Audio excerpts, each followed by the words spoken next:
Este gobierno de Frente Amplio va a estar conformado, bueno, en una tercera parte por el MPP, en otra parte importante por el Partido Comunista del Uruguay. El MPP va a tener mucha representación femenina.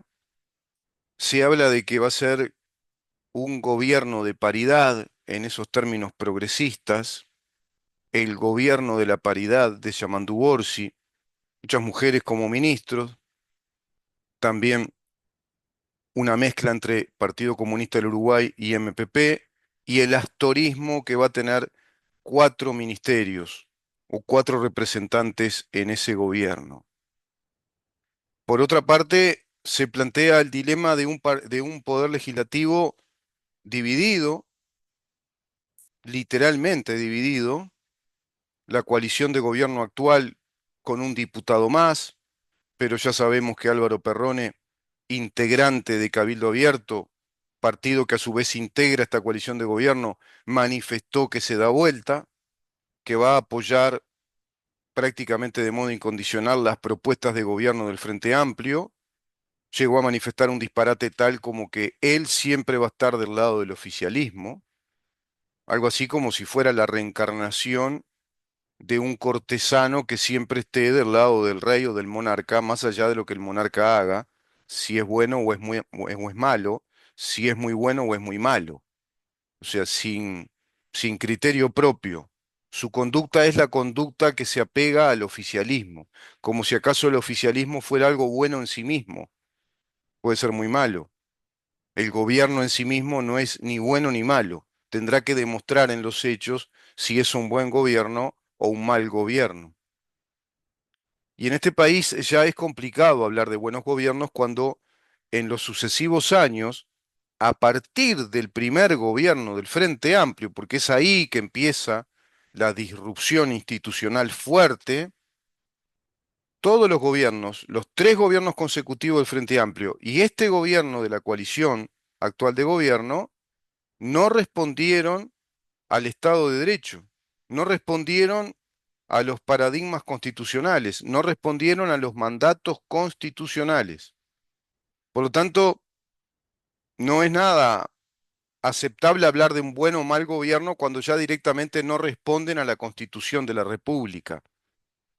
Pero sí hay elementos de la Constitución de la República, hay principios constitucionales que aún están vigentes, y eso es lo que nosotros nos planteamos desde esta tarea periodística.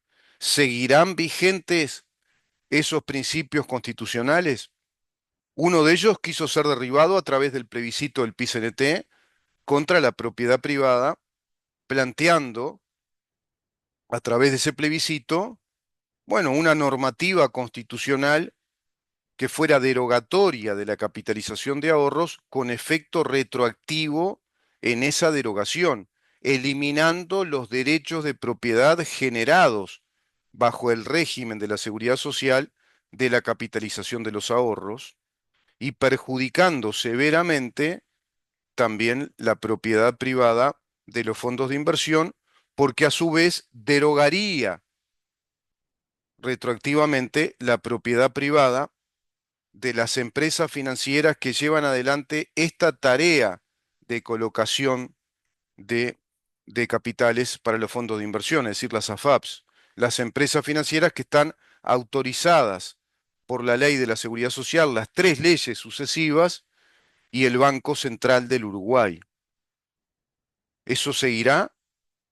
¿Se le hará caso a la población? ¿El Frente Amplio le concederá razones constitucionales realmente a lo que el propio Frente Amplio junto al PCNT provocaron, que fue una consulta directa al cuerpo electoral respecto al sistema de la capitalización de los ahorros?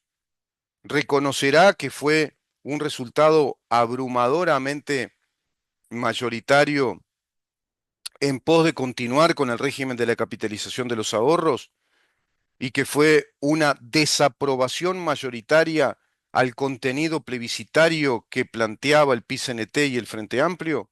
¿Seguirá? ¿Continuará Uruguay por la senda de la protección a las inversiones? ¿Responderá a los tratados que Uruguay firmó? Uruguay hace poco tiempo, no sé si ustedes saben, firmó un tratado de cooperación financiera, fue publicado en El Observador, es un artículo bastante interesante, extenso, sobre las características que tiene esa norma, ese tratado internacional, ese acuerdo que hizo Uruguay con la Reserva Federal de los Estados Unidos respecto a la cooperación y colaboración de políticas tributarias y de legislación tributaria, en pos del desarrollo de un modelo financiero que va en pos de otro círculo que es de un modelo macroeconómico.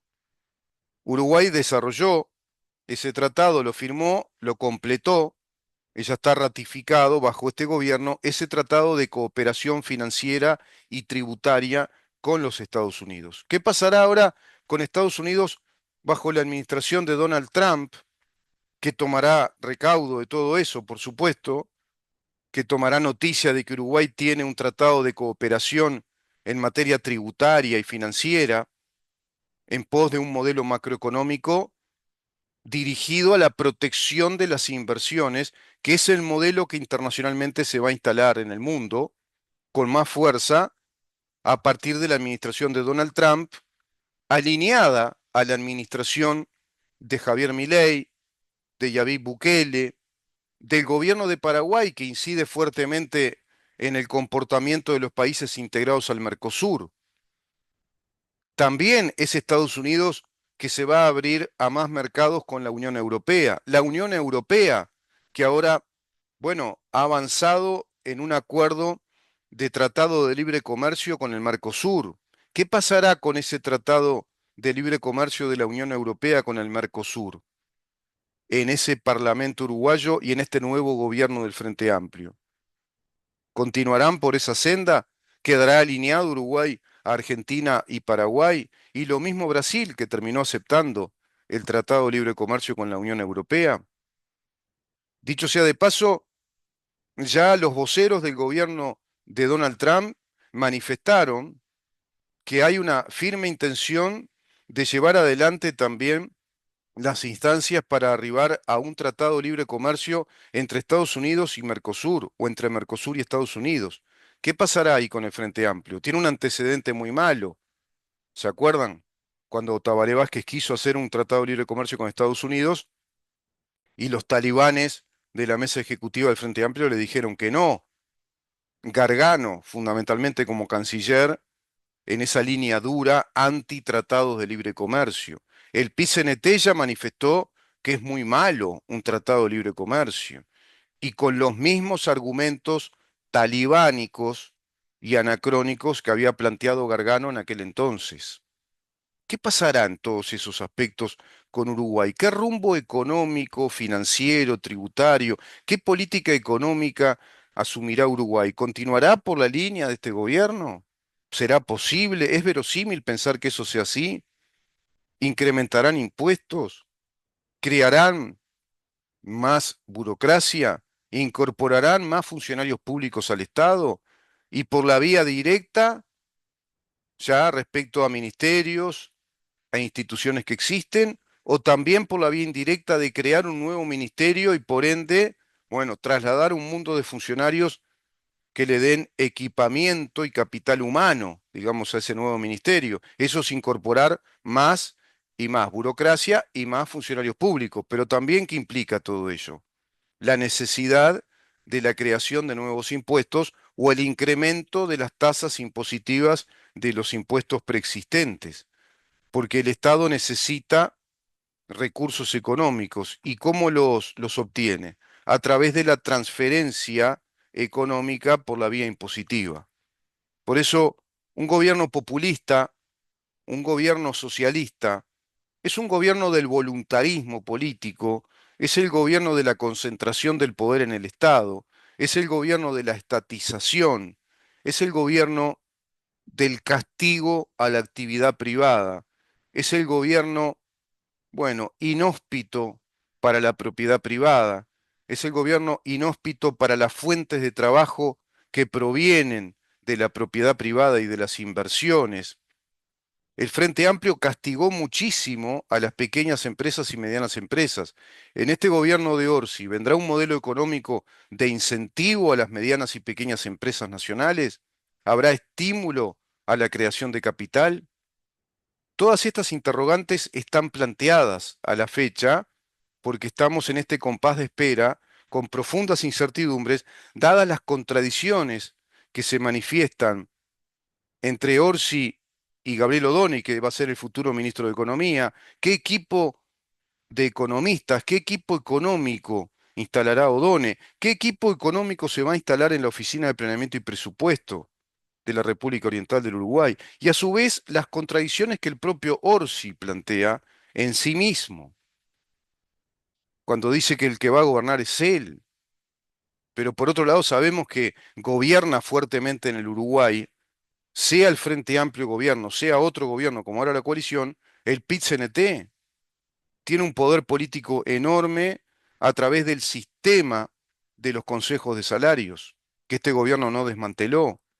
El PIT-CNT tiene un poder enorme de penetración política para el modelo económico y político del Uruguay en la macroeconomía a través del sistema de los consejos de salarios, que están marcados en una ley del 2009, una ley inconstitucional que desobedece al artículo 214 y desobedece al capítulo incluso de los entes autónomos y servicios descentralizados también, artículo 185-201, que desobedece el artículo 58 y 59 de la Constitución de la República, y desobedecen claramente todas las disposiciones del artículo 214 en materia de presupuesto, como lo plantea la Constitución.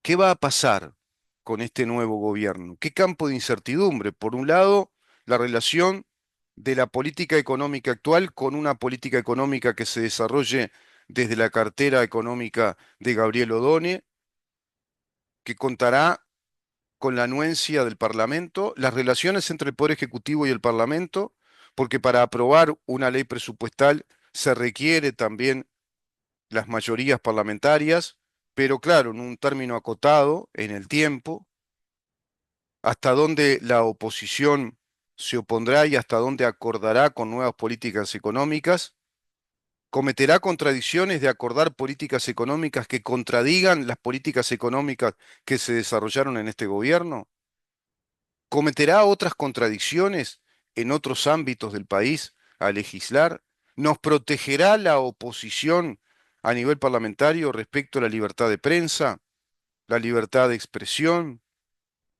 la protección a los capitales, la protección a las inversiones, los derechos fundamentales que tenemos los uruguayos. ¿Nos protegerá esta coalición de gobierno cuando sea oposición? ¿Será una oposición activa, dinámica, fuerte, o se irá apagando en las sucesivas fechas de los sucesivos años, de largos 5 años, de un nuevo gobierno del Frente Amplio? ¿Cuántas preguntas, no? Bueno, esas preguntas son las que le corresponden a quienes nos dedicamos a esta tarea, quienes tenemos este rol, este métier de estar bien informados en materia institucional, en estructura, dinámica y funcionamiento del Estado, en materia legislativa, en la historia política del Uruguay, en la historia política económica del Uruguay, en la historia política institucional del Uruguay. Y hay un tema enorme que vamos a tratar mañana que tiene que ver precisamente con la libertad de prensa, con la libertad de expresión y refiere a los archivos. Se va a desarchivar toda esa documentación, esa inmensa documentación que contiene datos de inteligencia militar y policial en aquel contexto de la Guerra Fría en Uruguay y en aquellos años previos a la dictadura, con aquellas guerrillas tupamaras y aquellos atentados terroristas contra el Estado, y en esos sucesivos años de dictadura, cuando siguieron perpetrando actividades subversivas contra el Estado uruguayo, por lo menos hasta el año 76 finalizado, inclusive el año 77, porque no paró, no se crean que con un golpe de Estado terminó todo.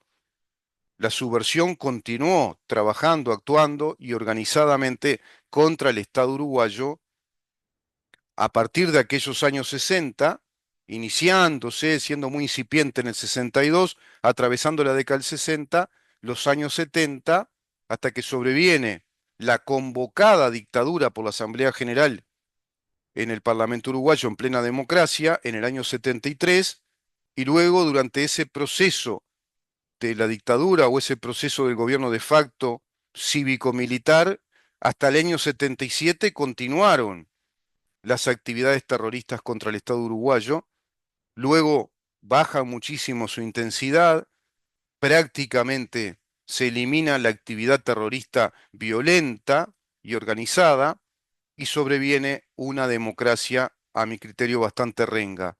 En esos primeros años también de democracia, con aquella primera presidencia de Julio María Sanguinetti, hay también muchísima actividad, y actividad de los dos lados, actividad de inteligencia de parte del Estado y actividad de inteligencia de parte de actividades terroristas, que seguían también con las suyas hasta que fueron sofocadas. ¿Qué pasará con toda esa documentación que no se nos permite ver ya transcurridos más de 40 y pico de años, 50 años y más, cuando corresponde que se desclasifique toda esa documentación y se nos permita acceder a periodistas y a la población en general, al ciudadano de a pie, a toda esa información de lo que realmente sucedió en la historia uruguaya? El presidente de la República tiene en sus manos autorizar esa desclasificación, aprobando un proyecto de ley que plantea la desclasificación total de todos esos archivos. ¿Lo hará? Mañana vamos a conversar respecto a este tema. Tiene una gran oportunidad histórica el presidente de, en este sentido, estar a la altura de los hechos históricos o una vez más demostrar que ha sido, como en otros campos, en otros contextos, que es un traidor de lo que él mismo planteó que venía a desarrollar y a presidir, que era la recomposición del Estado de Derecho, la reconstrucción de nuestra República, el desarrollo exhaustivo de las auditorías para que viéramos todo lo que el Frente Amplio robó y perpetró con actos fraudulentos contra el Estado, con simulación de actos administrativos, y no hizo y no recompuso, por cierto, el Estado de Derecho.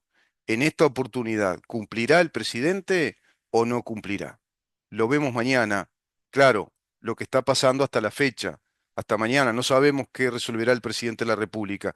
Eso lo veremos, bueno, cuando el presidente de la República decida lo que tenga que decidir o lo que él considere que tiene que decidir respecto a esta ley de capital importancia para todos nosotros. Nos vemos mañana para seguir viendo y preguntando en dónde estamos. Chau.